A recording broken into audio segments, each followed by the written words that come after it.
गुजरात के राजकोट में रूपाला ने पत्रकार परिषद में कहा, मुझे दिल्ली नहीं बुलाया। क्षत्रिय समाज के रोष को लेकर दिल्ली तक पहुंचा विवाद। रूपाला 3 और 4 तारीख को जाएंगे दिल्ली। કે મને કોઈએ દિલ્હીથી બોલાવેલો નથી। પછી બીજું પૂછો। આપ કેન્દ્રીય કેબિનેટની બેઠકમાં ભાગ લેવા જવાના છો એ વાત છે। તમારી 3, 4 અને 7 તારીખ રિઝર્વ રાખવામાં આવી છે। આ બાબતમાં કેટલી સત્યતા છે? એ વાત સાચી છે। મેં 3જી અને 4થી તારીખ એ અનામત રાખેલી હતી, એટલે એના કાર્યક્રમો પાર્ટી તરફથી અહીંયા અમારા જે લોકલ ડે ટુ ડેના બને છે એ નથી બન્યા।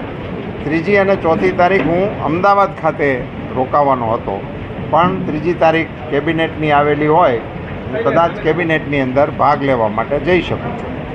જે રીતે આપના નામની જગ્યાએ મોહનભાઈ છે લડશે એવી વાત ચાલી રહી છે બજારમાં, શું કહેવાનું? એને એ અંગે આમ મારે કશી કોમેન્ટ ના કરાય।